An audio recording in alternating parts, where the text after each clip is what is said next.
Dear Creator, what if the confidence that you seek isn't something that you can find, but it's actually something you get to decide? Today's conversation is all about claiming your identity before anyone else can define it for you. It's about building a foundation so solid that your Instagram follower count becomes irrelevant. It's about understanding that your unconventional path and your messy authenticity aren't obstacles to overcome. They're the very things that make you unforgettable. I had the sweetest pleasure of talking to Sarah Joelle, who is a website copywriter, marketing mentor, and ADHD business owner, but you might know her as website girl or spokesperson of the squirrels. She spends her days writing website copy, recording the only podcast you don't have to listen to on 2x speed, and plotting which story to tell in her next newsletter. You can always count on her to yap with you. In this episode, we're diving into the real work of building a business that doesn't just survive, but thrives on your own terms. We're talking about why your website matters more than your follower count, how to turn your life stories into newsletters and your marketing, and the surprising truth about what it actually takes to succeed when your brain works differently. If you've ever felt like you're too much, too casual, too scattered to build something successful, this episode is your permission slip to stop apologizing and start owning exactly who you are. Let's get into it. You share so much of your like day to day online that people probably feel like they know you, but what's something Yeah. you wish they understood about you that doesn't always come through on social? Oh my God. This is such a good question. I wish that I had an answer because unfortunately I do just say every thought that I've ever had in my brain. Honestly, something that I wish came across, and maybe this does come across and I could potentially be wrong about that, is I'm curious to know if people know how smart I am. Which sounds Mm. really strange because I do feel I often am like very casual. I'm very, conversational. I'm swearing. I'm talking about my life. I'm talking about, my fuck ass this and my rat's nest bun and whatever. And I'm being very, very casual. But I'm curious if people know that I'm actually quite smart. And I feel like living in the brain rot era that we do now, it's easy to be casual. And I feel very grateful that I have a business that I can be so casual in.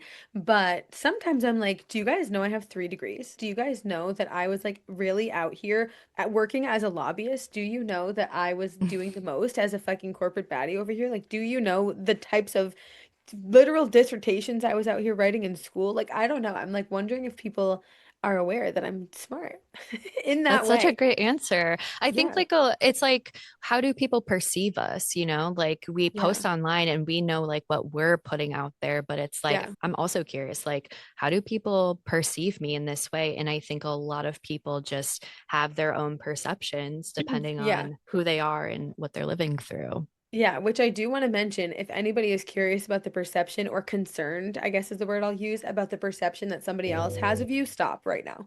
Like, that is so irrelevant. You never get to know who you are in someone's story. I think it is the most irrelevant thing in the world to, care about what anyone else's perception is of you, especially if they don't live the life you want or don't have the job you want or don't live in, the same place as you or have the same life as you. It's so irrelevant to compare or even consider really the opinions of people. Obviously you care about your loved ones' opinions and your clients' opinions, and you care to a degree about how you look online, sure, but letting the actual opinions of other people and their perceptions impact you at all is the worst thing that you could do. So I'm curious to know, but I'm not concerned at all because I do Hmm. feel I'm happy with the way people compliment my personality and the way I show up and my confidence and whatever. But when I said that, I don't like, it doesn't bother me if people don't know that I happen to also be like regular smart. I'm just Hmm. curious. So I want to make that distinction for anyone who is feeling like they might need that reminder of it doesn't actually matter who you are in their story. I have like a bunch of questions I want to ask you about like building that confidence as a business owner, but I was like Mhm. totally towards the end. But I feel like this is a great segue into that. So, like, where did this confidence come from, do you think? This is a question that I get asked all the time, and I have decided to just simplify my answer by saying that if you grew up as the Duff, okay, the designated ugly fat friend, that's what a Duff is. If you guys know, Oh, like if anybody who is that knows what I'm talking about, but honestly, I really do think It's that, which I never really identified as ugly because, as we talked about on my podcast, ego. Like, I never really thought Hmm. that. I still don't think that. But I absolutely was the much bigger friend. And I'm an only child, and I was only ever around adults, and I was always praised growing up. Like, those are the things that I would attribute my confidence to. So I definitely think having to rely solely on my personality, not on looks at all, because let me tell you, being a size 16 in eighth grade, no. Like, Mm. I honestly shouldn't even complain. Of course, there are people who had more extreme situations. Like I was lucky to barely, fit by the skin of my teeth into a straight size store. But I had friends who were, 1 inch big, and I do feel like being the funny friend, like absolutely played a role because I knew that people liked me for my personality and not for what I looked like. And then again, being an only child, the next youngest person in my family is my mom, and she is 30 something years older than me. I don't have Mm. any cousins at all. I was never around kids really unless it was like at school, and I just was really comfortable talking to adults. I started working very young, and I feel like that really built my confidence as well. I feel like my parents also really instilled a very strong like sense of financial literacy in me that helped me build some self-trust. And then I think that I became the most confident version of myself when I went to college and figured out that, that's crazy. Once you take classes that you're actually good at, turns out you can, realize how smart you are. Like something I talked about a minute ago about being smart, that was not my experience in high school at all, or in middle school, or anything before that. I was friends with some very smart people, and I felt dumb in comparison. And I knew that I was smart in some aspects, but I failed math class. I would skip science class. Like I chose the lower level of any class that wasn't history, English, or psychology because I was like, girl, I can't be out here doing that. And then got to school, and I wanted to go to law school. So I chose a political science major, and I was in this class that was politics and philosophy like together. Like it was two teachers back to back. Like what we just did in our podcast, that was politics and philosophy. Okay. And I got a 100 in both politics and philosophy, and they were like, "Girl, what? You like soared through this class. Do you want a philosophy major?" And I was like, "Oh yeah, sure, why not?" And that one conversation turned into, like I said, 3 degrees. And then I started getting known as the smart person. And I was like, no fucking way. Like, not me being the smart person. That's not an experience I ever had. Like, I've been funny or I've been confident, whatever, but I never got the identity and as she's the really smart one. Like, I remember back in the day being in sorority recruitment. I feel like sorority life is not something Oh I my ever talk gosh. about business wise. Because I don't know that if people would, identify or would not identify, people would put me specifically in that box. And it wasn't really the same. It was like New England Greek life. It was not South Greek life. So it was not the same at all. Mm. I just went to a school where if you didn't do that, you didn't have friends. Like there was nothing else going on. So like a girl would come through recruitment and she would be like a nerd and they would send her to me. They'd be like, "Oh, there's a smart girl." And I was like, "No fucking way. That's cool." I like this identity of mine. And I think all of those things together really built the confidence in myself. And something that I talk about all the time in terms of identity is, so anybody listening might know me as website girl, and that's because I identify as that. Like that is the name. A lot of people have had called me that, in passing, or I'd have clients like refer to me as that. And then I just decided to own the identity and like you make it my title. So it's my little title on Instagram, and I mentioned it on my website a couple times.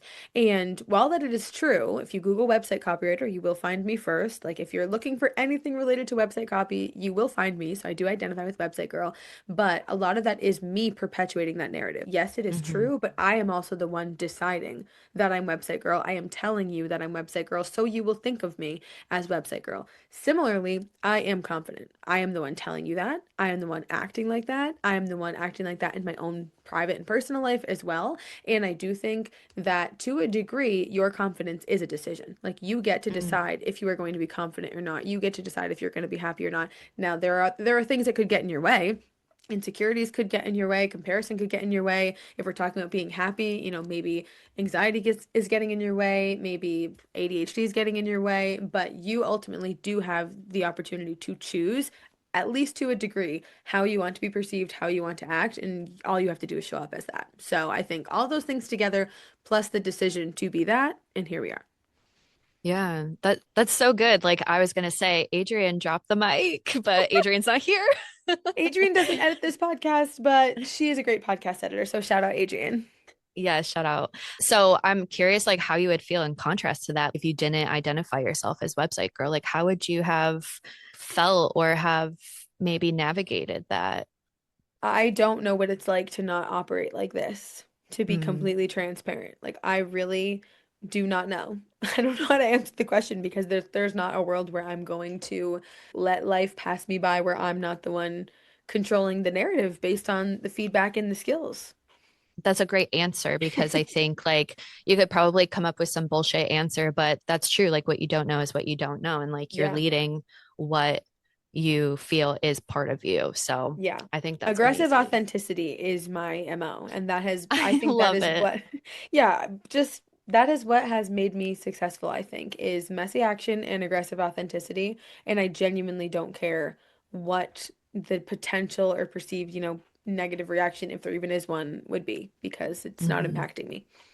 And I think that can lead you into the success that you have built. We can really overthink who we are, what we're here to do, or how others perceive us. And it can really put you into a dark place and pull you back from like what you're wanting in your life or Yeah, in your business and 100%. things like that. Okay, so like confidence then can look different for everyone. How has your sense of confidence as a business owner specifically changed over the years? Were you always confident in business, or like when you started, did you have any doubts or any like identity shifts since you started? When did you start your business? I started almost 7 years ago. Okay. And I was thinking about this morning because every year I write an epilogue and a prologue. I wish I started at my very first year of business doing that. I didn't. I started, I don't know when I started. I have to go back and look, but several years ago. I think this might be my fourth year doing it. So I write an epilogue about, essentially my year in review, and then I write a prologue, predictions and plans for the year ahead. So this morning I was writing the epilogue from 2025 and I was thinking to myself about how every year I have to go back and read the previous ones to remember how I start them. Because every time I sit down to write it, I'm like, what the fuck? Like, I know what the year in review should say, like the numbers and the highlights and whatever, but the intro, every time I'm like, what do I even say? So I was thinking about how I have to always go back and review them. And I was thinking all the way back to, my first ever day in business.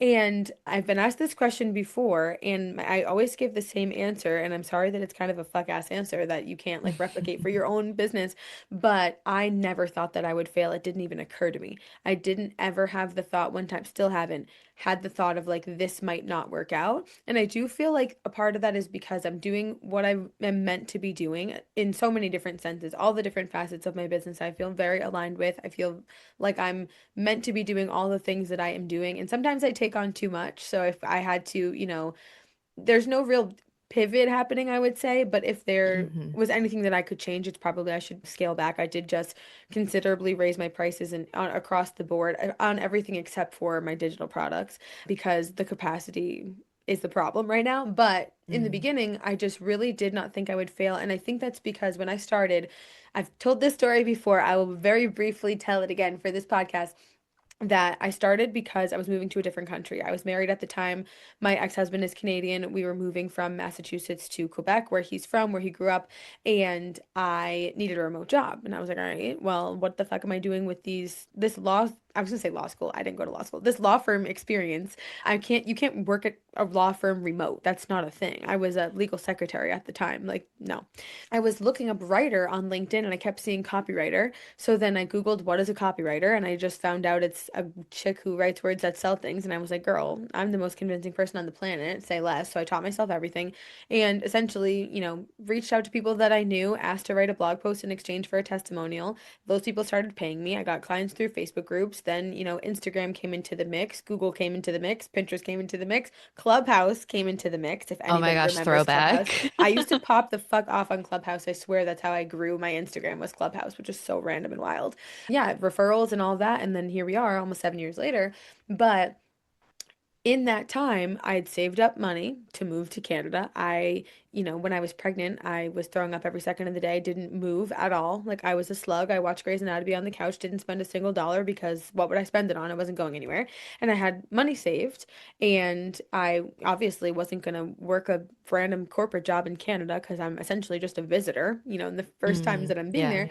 And it just didn't occur to me. Like I was like, guess I'll do this. And it was just the decision that I made. I never set out to like, let me quit my job so I can start a business. And I think that is a completely different energy to approach it with. I think I don't know that I would have been as successful if I had just decided one day, like, fuck this law firm, I'm out of here, I'm gonna start a copywriting business. Like, I think I would have had a very different experience. But because I didn't have anything to lose, my bills, when I lived in Canada, we paid $1,200 a month for a two-bedroom lake house, and the utilities were included. Like, it was dirt cheap to live up there Hmm. in the town that we did. And I was very privileged in that way. And whenever I tell this story, I always recognize the privilege because most people don't have this experience. And I absolutely recognize that I started with a leg up with not having to quit a job to start something new and to just be like, all right, guess I'll do this and have it work out. But I also think because I wasn't putting so much pressure on it to work out, that's why it did. Because I was Mm. able to test things, I was able to try things. And in the beginning, I was down to do anything. Like we talked about this on my podcast when we just recorded it. The devil on my Hmm. shoulder is dopamine addicted to a Stripe notification. And let me tell you, especially in the beginning, your girl was working 60 hours a week. If you wanted me to do it, my answer was yep. Somebody would ask me, do you offer this? I would say, yes, I do. I charge $1,000. Cool. Like I was always just ready to go. And I didn't ever Hmm. think I was going to fail. And I still don't. Yeah. Wow. Yeah.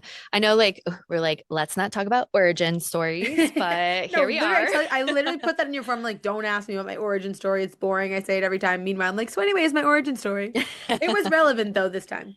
No, for sure. No, it's good to hear like the background story in a sense. I just love how you were like so determined and you didn't really question. And I Yeah. think like even like from the episode that we recorded previously for your podcast, like we were talking about kind of like that financial security as well, like during like a soft pivot and stuff. Hmm. And even though like maybe it wasn't necessarily a soft pivot that you were going through, but like you did have like some sort of like safety Yeah. net and like, you talked about the privilege of that as well. And like there was no scarcity or like No, pressure on it. And I think that exactly. that truly does make a difference. Yeah, absolutely makes a difference. And like I said, I was married at the time, and I was the one that brought the savings into the marriage, but he was working at the time. The reason we actually chose to move to Canada when we did was because he got a job up there and he was looking for a job so we could move to be closer to his family because he has significantly more family members than I do.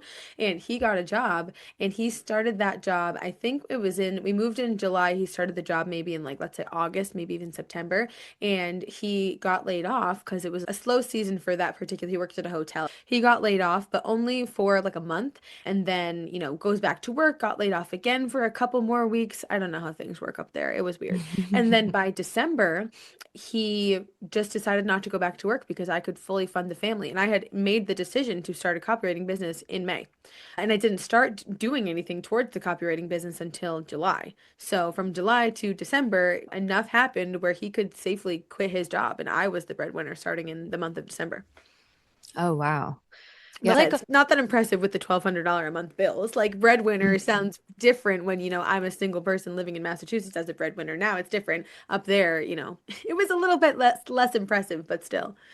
Yeah. Yeah, still like that's like a huge accomplishment, like Yeah. especially like when you're used to like having two incomes or something and then like only one Hmm. person is kind of like gaining Yeah. all of the revenue and Yeah, stuff like which that. again, it would be different if we lived in an area that was expensive or like we were kids at the time. Like we were Mm. children who let me get married at that age. Like absolutely not. Like that's why I don't talk about my origin story that much because I'm like, we don't need to be talking about how the first pancake's always a flop. Like it's fine. I'm 30 and divorced. Let me live. We love a 30 and flirty girl. Facts. We talked a little bit about how like you're a Capricorn as well. When is your Yes. birthday?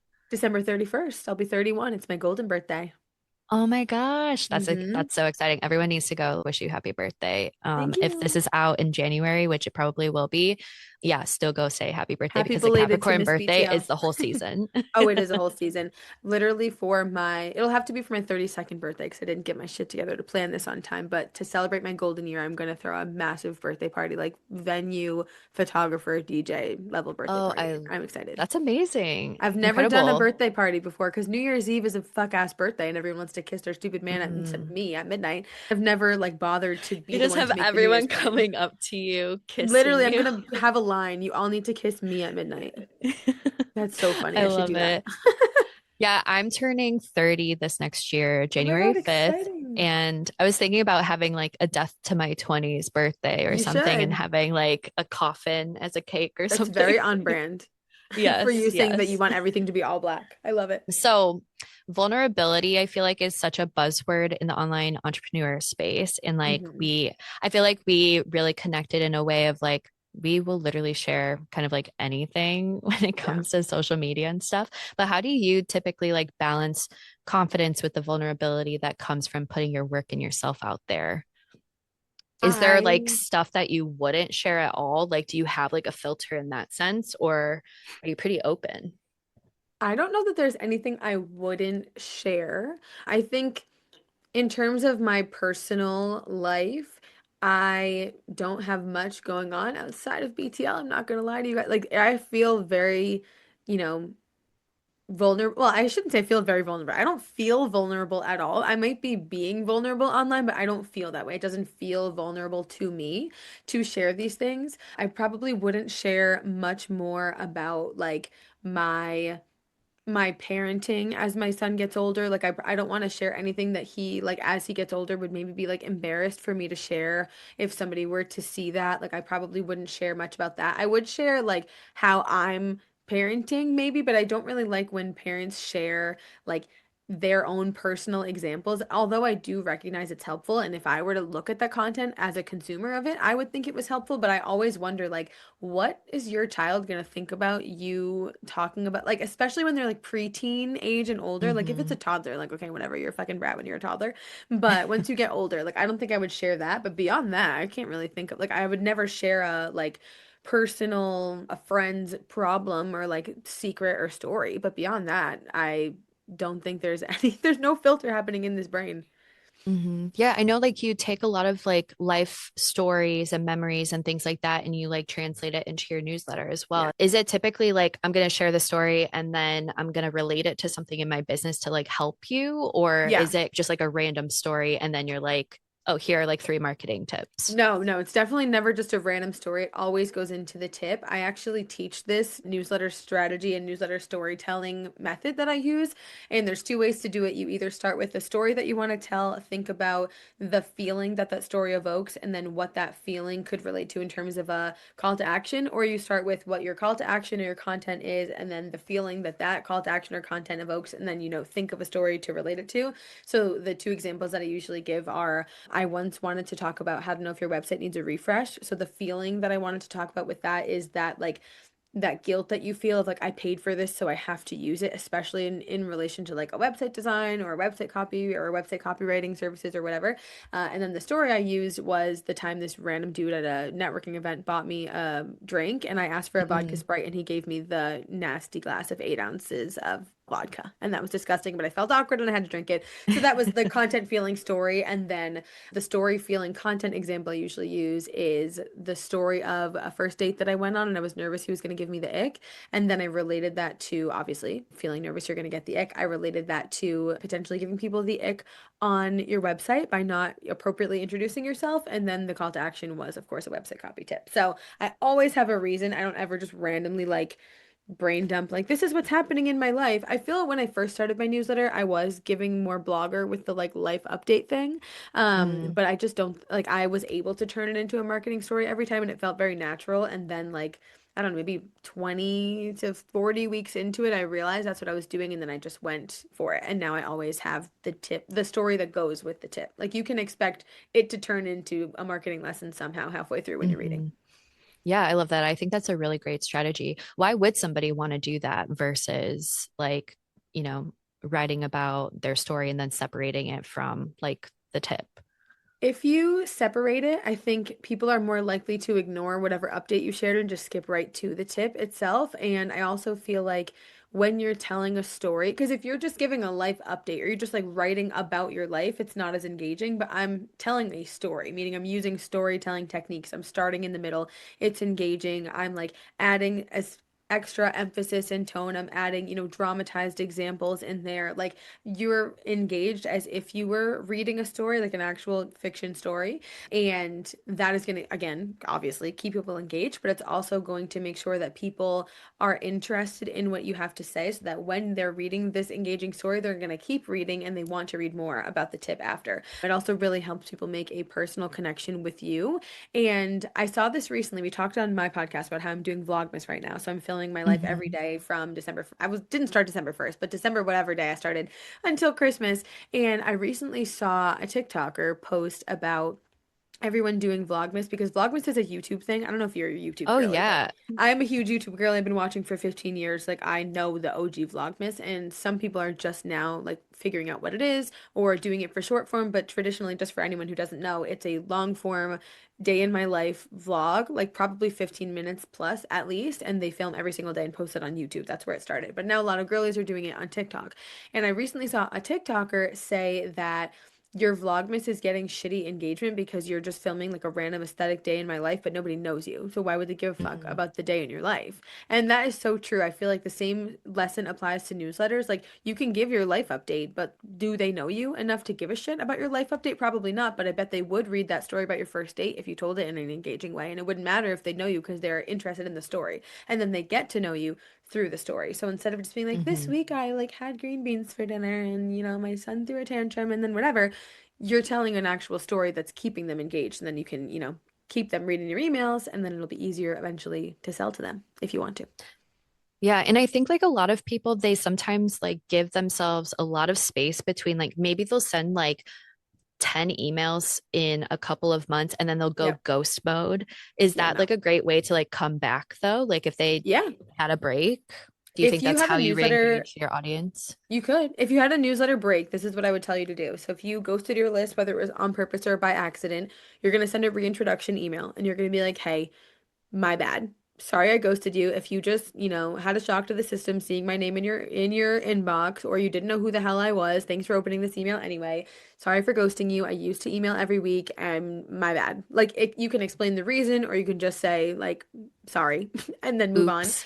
Yeah, oops, my bad. Oops, I did it again. I don't know. And then tell them what they can expect moving forward. So you can say, from this point forward, you're going to hear from me every single Tuesday at 6:26 a.m. Eastern Standard Time, like clockwork. And I'm going to tell you one marketing tip once a week. I'd love for you to stick around. I'm going to be talking about this and that. You absolutely can unsubscribe if you want, but I hope that you stay. Period. We send that. Then starting every Tuesday, 6:26 a.m., your booty better be in their inbox.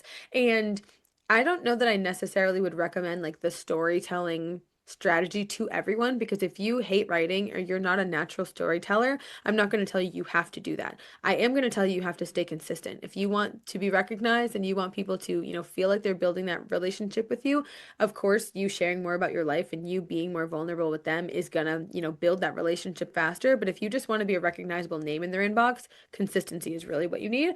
Which, side note, if you do want to start telling stories, but you are a bad writer or don't know what to write about or don't know how to tell good stories, I have a newsletter content subscription. It's 31 bucks. It's called Swipe File, and I tell you what to write about every single week in your newsletter. Comes with the how to write this guide for every single topic that I share, and I have a video tutorial about how to write good stories. So, if you want to send a Incredible. storytelling newsletter, period, and you don't know how, literally you don't have an excuse. If you don't have $31, that's the only valid excuse. But if you do have $31, then sorry, you don't have an excuse to not send a newsletter. Oh, that's super valuable. I mean, like just getting over like the decision fatigue. Ugh, Yeah. like also like you can make so much more than $31 in a month by sending emails and Yeah, newsletters. period. So, And you can yeah. write so much more with the topics that I'm giving you than just newsletters, blogs, reels, threads, LinkedIn, wherever you want to write, YouTube videos, anything. Yeah, there you go. I'll definitely link Mm-hmm. that in the show notes for Thank everybody because you. they Thank you. definitely need that. I saw someone could start a business for free just by On my reading your blog. blog. Yeah. Yep. If And someone's several just people getting have. really Mm-hmm. okay, well, I definitely want to like unpack that. But what's like the one thing that you think they should do first and why In when their they start a business or on my business blog? to start a business? To start a business, oh, you need a website first. Well, actually, let's back up. Step zero is knowing what you're doing and who you want to do it for. If you're just starting, make a guess because of course you're not going to know exactly what you want to do. You can consult Morgan if you need help with your pivot later down the line, but make a choice of what you're doing and who you're doing it for, and then you need a website. I always talk about how you need to focus on your foundation over your following, and I'm not even just saying this because I'm website girl. Like I was saying this before I became website girl, because if you think about it, let's say you start a business and your first step is Instagram. You're like, okay, cool, I'm starting this new thing, I'm going to make my Instagram. You have one follower. It's your mother. Great. No big deal. Love that your mom's being supportive. Maybe your friends start following you. Maybe you get a couple random followers. Let's say you have 100 followers. Slay. Love it. You're posting your content day in and day out. Nothing's happening. Nobody's interested really. You're posting your content, you're getting your 10 likes, and nothing's really happening. And maybe you've gotten some interest via DM, but it hasn't really gone anywhere. And then you quit because you're like, this sucks. I'm giving up. Nothing's happening. If you had a website, no one would know how new you are. You could make a website tomorrow and make the whole thing, publish it with a blog page that will look full if you're blogging. So don't publish it with one blog or I'm going to know you're brand new. You could publish that and you could have a website. You could look legit in a matter of hours. And now when people do see your fuck ass Instagram, they can go to your website and instead of assuming you just started your business, they'll assume you just started your Instagram. Two completely different things. They won't assume you are brand new because your website will make you look legit. It'll make you look like a actual real life adult business owner. But if you just have your little baby fuck ass Instagram, you don't look that legitimate to me, and to anyone else interested in it. And even with if you do, let's say you pop off, let's say instead you started a TikTok and you actually have 30,000 followers. If people are interested and they find you and they think you're awesome and they absolutely want to work with you, you don't want to have to go through the effort of having the conversation with them in the DMs or them asking you, hey, how can you help me? What do you offer? You want your website to do that for you. So again, even if I wasn't website girl, I would absolutely recommend choosing your foundation over your following, and then you won't get discouraged. And that is a huge thing that I feel like could impact your success. Obviously, you don't want to do anything that would make you want to quit before you even really get started and build that momentum. Yeah, for sure. And I think it also plays into like our conversation about confidence because it's like when Yeah. you establish that foundation, like you have that set, you can always refine it later on, but it's like if you do go viral on TikTok, because that literally Yep. happens sometimes overnight, a lot of the Mm-hmm. times like people they go viral and they're like, I don't know what to do with all of these Yeah. people. So like Yeah. having the website URL, you can like link it in your bio or like send it to people if they're like, hey, like, do you have any services that, you can Yeah, help might me help me. with X, Y, or Girl. Z? Yeah. It is so wild to me how many creators don't have a website or don't know how to convert their audience into a paying audience. Like I followed this girl on YouTube and she has pivoted into like party planning content. So she used to just be a lifestyle vlogger, but now she posts a lot of like host a Harry Potter themed dinner party with me or like host a, Friendsgiving brunch with me or whatever, stuff like that. A lot of hosting content, party content. And she came out with this like planner essentially for it. She just fucking linked the Excel in the YouTube video. Like, ma'am, do you know that you could have had so many people subscribe to an email list if you had said Hmm. just put your name and email and like made one opt-in form and said download here? Hello? Like, do you And it's just like understand? You one could have minute charged that, $3 for that. Do you know how many yeah. people would have paid your happily the $3? You could have made a $1 a month Patreon account. Like, it is so easy. I mean, maybe it's because they don't need to and they're monetizing in a million other ways, but I'm Hmm. like, it pains me when I see big creators either without a website, without a way to connect with their followers, and in it just I'm gonna let them have that one, but that irks me. No, yeah. I think that's so true though, because like, I don't know, like not having a link to send it feels like not legit, like you're not Yeah. legit or you're not And a if you're credible looking for someone person. to work with and you want to go stalk them without having to ask them, I can't tell you how many times I've been wanting to hire someone, have been fully convinced and down from their social, and then gone to their website to see like the details of what's included, don't have one. Or have a fuck Mm, ass one that doesn't explain what it is, or have to inquire for pricing. Like, you will never get me to X out faster than by not giving me the information. And I was ready. I had my credit card in my hand, ready to pay you thousands of dollars, and you fucked yourself over by not having this information ready for me to read. yeah, yeah. And so like what's your opinion on like having a link tree and stuff like for just like that? If someone was maybe like creating their website and like for just like a week or two, like they had like a Mhm. link tree or something like that, is that better than having nothing? Or like Oh what's your yeah. opinion? 100% better than having nothing. I would rather you, like, I would say Best possible option is you have a bomb website with a links page that's customized to all of the things that they would potentially want to see. Then below that, I would have want you to have a website linked in your bio, like your website that you own. Then below that, I would want you to have your link tree. And then at the very bottom of the list, I want you to at least have a pinned post with what you do and how much it costs and what's included. And then fine, I'll Hmm. fucking DM you. But below that, you're canceled. Sorry, you're getting an F in Sarah School of Business. But yeah, ideally you would have a website that you own, but I'm not like fully against a link tree. I think it's stupid to pay for that when you could just pay for a domain that you own Hmm. and you can customize it how you want to without, any link tree branding. But I would absolutely rather somebody have that than nothing. Yeah, definitely. So, like with websites, like let's say somebody's about to start designing a website, what's like the most important website page they should have, and like how should they structure it? Oh my God. That's a hard question. So, okay, in terms of website page, you need a home about a services and a contact page if you're a service-based business owner. If you can only do one page, you are just going to have what's called a one pager. So a one page website. And I want you to make sure that you have who you are, what you do, who you serve, how you can help them, and why they need you, and then how they can get in contact with you. If that information is on there, amazing. I want it to be easy to read. I want it to be easy to scroll through. I want it to be easy to load. I don't want it to be ugly. I want a picture of you. And that's really all you need. If you're literally just starting bare bones, nothing else, the more pages you have, the more opportunities you have to rank on Google, the longer people will stay on your site, the more people can get to know your personality. My website is over 100 pages because I'm sick in the head and I'm a website girl. I don't recommend that. I also feel like it's important to mention I might be a website copywriter, but I don't think everyone needs a website copywriter. Like it's just not necessary. Like you don't need to go inquire on betweenthelinescopy.com right now and pay an average of $15,000 to hire me and have me do your website. That would be cool. I would love to work with you if you're identifying with anything that I'm saying and you're a fun, cool, I always say anyone who's nice to me and can afford it. Fun, Hmm. squirrely business owner, I'd love to work with you, but it's not necessary. Like you mentioned earlier, I literally have a blog post about every single page of your site. I have a blog post about how to start a business. I have a blog post about marketing, positioning, everything you would ever need. You can literally build your website and your business reading my blog alone, paying me $0.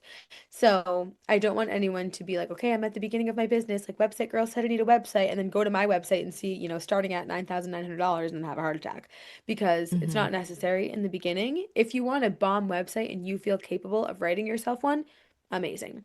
But in terms of most important page, I don't think that is a question I, as website girl, can answer on a recorded line because all of them are important. But if you are starting with one page, I wouldn't just start with like a traditional homepage. Like I would make a one pager website. Hmm. Just like a scroll, Yeah. like find everything that they need to know Yeah. about And you. you can make it easy. Like you can have a navigation bar at the top where if it says home about services contact and you click about, it just scrolls to the about section. So it does Yeah. like work like a traditional website in terms of a UI standpoint, like the user experience you still want to be great. But yeah, that's what I would do if I were you. Okay, cool. And so, like, if somebody has pivoted or is going through an evolution, so like they were known for a service or their expertise, but then they're like pivoting into someone new or different services, things like that. Like, how do you think like the website evolution would look like? Would they edit the website themselves and kind of like update it from there? Or do you think like having a copywriter like really tie those pieces together would be best? I think it depends on the person and how confident they feel in talking to their ideal audience and appropriately communicating, what they do, why you would want to work with them, how, their ideal client's life looks now versus after they work with them, like all of the information that person needs to make a buying decision. If you feel confident writing that yourself, slay. Love that for you. I do feel like this is a main reason why people hire, at least me specifically. I feel like oftentimes I'm on a discovery call and people are saying to me, like, I just get so many questions, or my website feels disjointed. I used to do this one thing and I tried to DIY it, and now I do this other thing, and it just feels like I'm one person on my homepage and I'm a different person on my services page and my website. I have to be like, oh, sorry, like, don't look at that. I didn't really update this page yet. Like, their website comes Hmm. with a disclaimer. So if you're feeling like that and you're squirreling about it, then yeah, I definitely think either a website copywriter or a website copywriting course. I have a great one if you're interested. It's called Hmm. Site Series. If you are wanting a little bit of support with that, that definitely would be a great option for you. Again, it's not necessary, but if you're at the point in business where you've pivoted and you know your website doesn't reflect how great you are or what you do, then yeah, I would say that's prime time to invest in a website copywriter. I actually identify myself as a second website person, so I'm probably not the person you're going to if you are launching your business for the first time and you want a good website, because A, that's a lot of money to invest in your first ever Hmm. business. And you're probably going to want to change things and make updates later, and you're going to have to pay me again.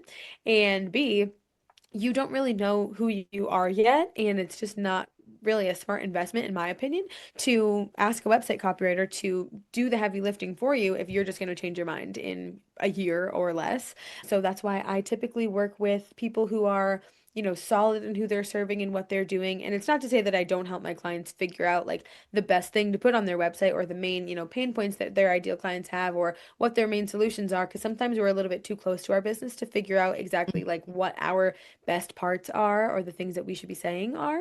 I think that it's an investment best for you when you know for a fact who you are and what you do and who you serve and how you serve them. Yeah, for sure. And I think it's really cool that you offer like a lot of different ways to like either get your knowledge and expertise in copywriting and writing for websites and also like working one-on-one with you. I know like you used to do like one-on-one calls with people too, Yeah, where I like still they do. could come. Okay, well, Yeah. awesome. Yeah, like if anyone's going after a pivot or made some changes to their positioning or their offers, they can probably talk about their They website could hit me copy up. with you and marketing and Yeah. everything like that. Yeah, Amazing. I don't discriminate on what we talk about on those calls. Hit me up. We can talk about whatever you Oh, want. I love You it. paid for the hour, babe. I'm just here. Amazing, amazing. Yeah, I feel like I could just sit and like listen to you talk all day Yeah, because thank you're you. like you provide so much value and like context as well. Like you're just really great at talking. So, Thank you. I love it. yeah, of course. Well, the last few things that I'd really love to talk about is just like running a business with ADHD. I know like you are literally queen of the squirrels and like you talk Yes. about that a lot, especially on like Substack and your Hmm. podcast. And so I guess like the first thing that I wanted to ask you is what's your take on the idea that being successful means hustling nonstop, especially as someone with ADHD? I feel like my answer might not be what you think my answer is going to be. Oh Like, I feel boy. like people would expect my answer to be like a little bit more kind to your soul, a little bit more like gracious when and accepting when it comes to the squirreling. I definitely don't subscribe to hustle culture, so I will lead with that. Like, I don't think that you need to be fucking grinding your ass off every single day. However, the more you put in, the more you're going to get out. Like, I Hmm. work a sick amount, and it's not because, like, I don't work a sick amount anymore, but in the beginning, I said this on my podcast earlier when we recorded. I was out here, or maybe it was earlier in this podcast. I'm getting confused. I don't know. I've been I yapping know, for a long same. time. Like, maybe it was. Maybe you guys heard me say this already, but I was working 50, 60 hours a week in the beginning. And I do genuinely love every second of it. So that is part of it. But I'm not going to say that you can just like live a happy, beautiful, spacious life 100% of the time. Like, no, I was out here. I was grinding in the Hmm. beginning. Everything that I have now is because I was reaching out to people. I was cold pitching. I was saying yes to projects. I was fucking burnout city. I don't recommend, that particular part of it, but I was saying yes to everything. I was doing the most. I was really testing out what I wanted to offer, how much I wanted to charge. And now, obviously, almost 7 years in, I'm at a place where, yeah, I'm probably chilling around 20 hours a week. Like, I'm vibing over Hmm. here. Some weeks I work more, some it's 30, some it's 10. And I do feel like with ADHD, we actually do not have the same amount of hours in a day as everybody else, because your 9 to 5 is my 9 to 11. There's so Hmm. much more that I can get done if I'm hyper focused on something. Now, it might take me 4 days to get to the point where I can be, working my 8 hours in a 2 hour time span, but I do get a lot done. So I think that instead of focusing on like the grind piece of it, I think you should focus on figuring out when your most productive hours are and leaning into that if you can, and not subscribing to the traditional, like, oh, well, it's 9 through 5. I have to sit here and work. Because I think a lot of people take that from their old job to their freelance life when it just doesn't have to be like that. Like, you can start your day at 10 o'clock if you want. Nobody is coming for you. Like, Hmm. Uncle Sam isn't going to come stab you in your house in the night. Like, it's fine.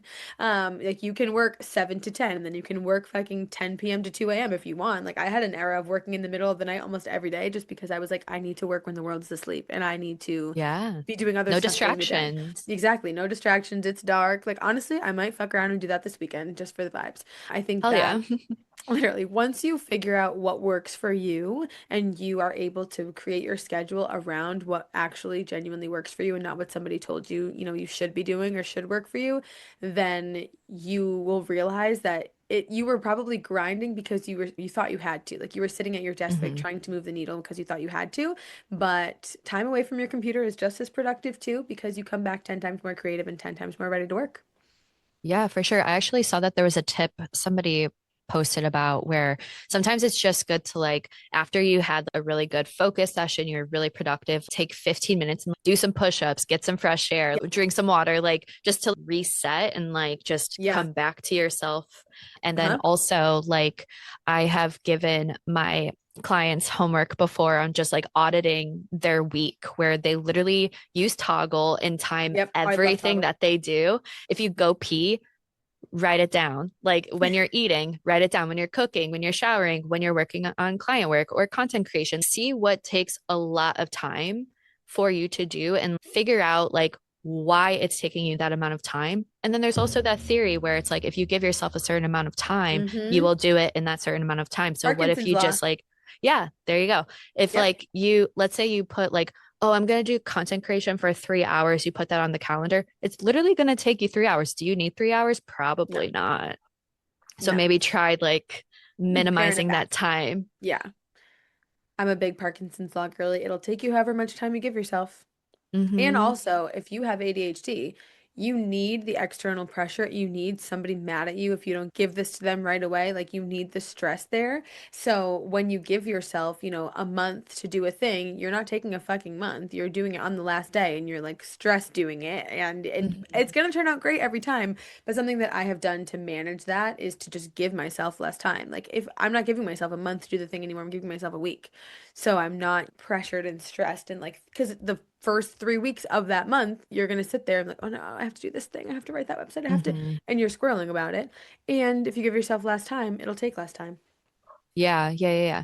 So like what does your week typically look like? Because I know like you spend a lot of time with like your family and like your side character, and you also are growing your Love him. business and marketing yourself. Like how do you typically structure your week? Does it look different every week, or do you have more of like a routine set in place? I have a weekly schedule in terms of like the specific things I do each day. And then I realized recently, like the exercise you just described with your clients of making them toggle their whole ass life. I only toggle my work stuff, but making them track their whole life. I was thinking to myself recently, I actually do a lot of off hours tasks that are work related. So my weekly schedule is Monday is BTL day, all my stuff for myself, newsletter, blog, social, whatever.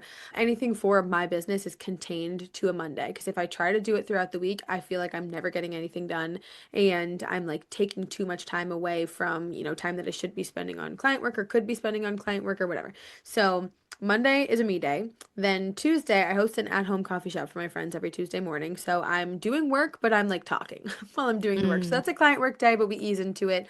And then Wednesday is client work and client calls. So kickoff calls, review calls, one-on-one meetings with students, things like that. And then Thursday, big fat call day. That's when I could be podcasting, I'm guest teaching, guest podcasting, discovery calls, any meeting that I have to have. I'm like always, if I'm looking at somebody else's calendar, always check a Thursday because that's my call day.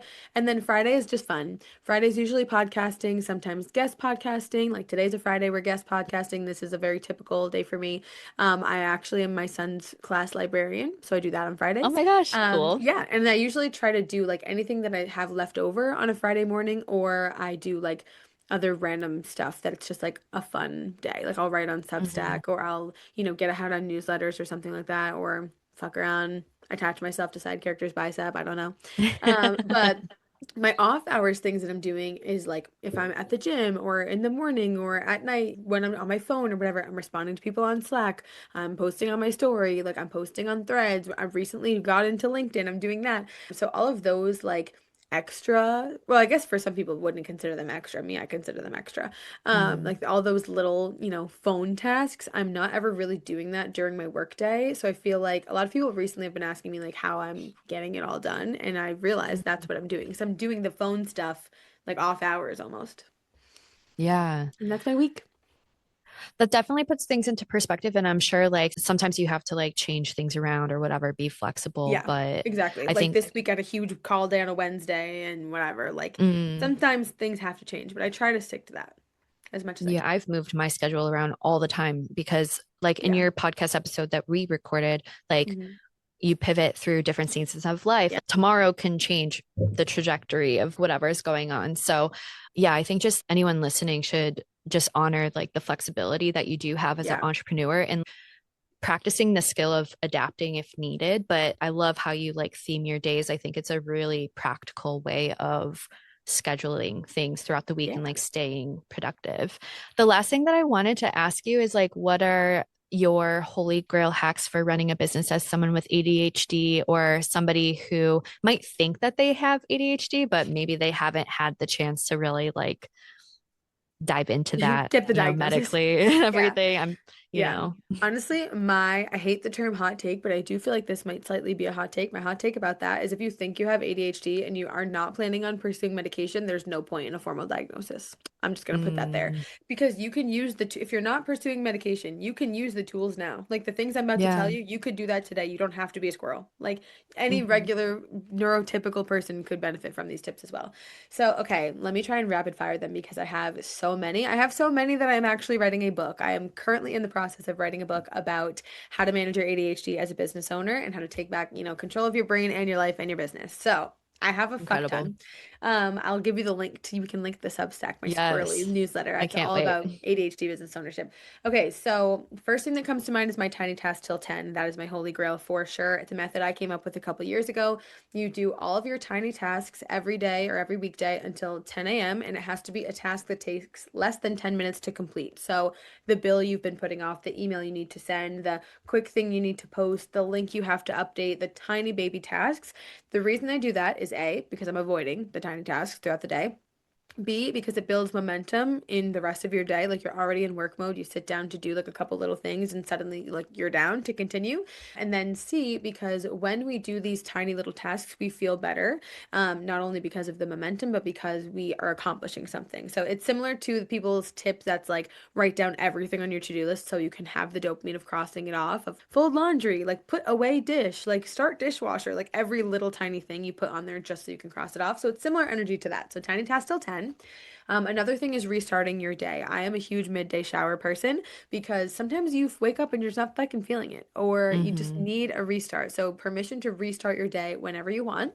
Another one, especially lately for me, is what I call recreating plane productivity. So, when you're on a flight and you're locked the fuck in because it's just you and your Hmm. laptop like in the air and you can't go anywhere and you can't do anything else and you get so much done on the plane. I will induce plane productivity. Like the other day, I was getting an oil change. It took an hour. I sat in the car dealership for 4 hours while I was finishing something because that's a mildly uncomfortable place to be. You can't go anywhere because your car's stuck, and you don't really want to be there necessarily. And it's like not that comfortable. Like to me, that is, oh my God, I'm blinded.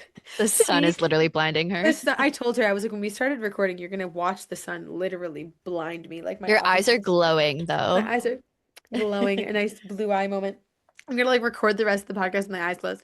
But yeah, you want like a mildly uncomfortable like place you're kind of stuck in that you don't necessarily want to be. Like plain productivity, that's my hack. So libraries are great for that. Coffee shop that's not comfy, like a coffee shop with an uncomfortable chair, great for that as well. Hmm. Working with your shoes on is another one. That one is so random, but it really helps productivity. Eating a lot of healthy fat in the morning, like millennials were onto something with the avocado toast. Avocado Mm. toast, peanut butter, eggs with cheese, like something that has a good amount of fat in the morning to keep your brain alive because decision fatigue on the squirrels, let me tell you, that's a big one. So, those are the hacks that I can think of off the top of my head. I have 750 more, I'm sure, but that's what I recommend starting with. Yeah, people are gonna have to just go read your Substack and your book to Exactly. get the other ones. So Exactly. amazing. Is there anything that you'd like to shout out that you're working on or launching in 2026? Oh, my tea about launching in 2026 is that I'm not. For the first time Oh since wow. forever, I am not, well, okay, I'm gonna say this on a recorded line, and I could potentially have to go back on my word. I really hope that I don't, but I'm telling everyone, and I'm posting about it. I'm like saying it everywhere, so I might as well mention it on a recorded line as well. I am not launching anything new in 2026. I'm really challenging myself to only have pushes for the things that I already have. So in September, I mean, no, in February and in September, my website copywriting course will be live, and I'm teaching a live version of that. And then I do a half birthday sale July 1st every year, 50% off everything for 24 hours only. And then I'm teaching a year-long mentorship program for copywriters. I've been doing this for a while, but this year I've decided to make it a year-long thing as opposed to new cohorts every quarter. So yeah, that's all I'm doing, site series and success story. And then I have literally 20 products in my shop. So I'm sure you'll see, Mhm. me potentially teaching one of those things live or doing a push for them or something. But I'm really challenging myself to hold, all that I have now and potentially make room for more in 2027. But I can say that I am really, really toying with the idea of opening a co-working space in 2027. So, Oh, co-working wow. space with a podcast studio to rent, a function room to rent. Yeah, I'm really vibing with that idea right now. So, I think with the book that I'm working on in 2026 and trying to take a lot off of my calendar. I don't know if that's, going to be true or not or come true. It's my Mhm. dream to take stuff off my calendar in 2026. But yeah, I'm not launching anything new, but I will be doing the most still somehow, I'm sure. Amazing. Yeah, all of that sounds so amazing and like awesome. And I think like, yeah, people should definitely go check out Sarah. And also, reminder for everyone listening, we recorded a podcast episode on Point of Yes. the Story, Sarah's podcast. So definitely go check it out. I'll probably link it below. And yeah, go sign up for a mentorship, check out her Substack, go buy her book.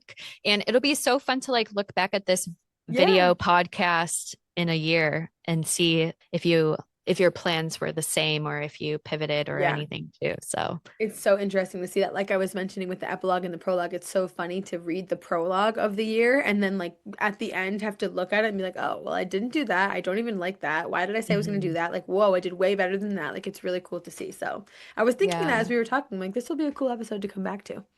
Yes. Yeah. Well, thank you so much, Sarah, for sharing your perspective on Dear Creator. And yeah, maybe in the future we'll have you back on. Thanks for having me. I had the best time.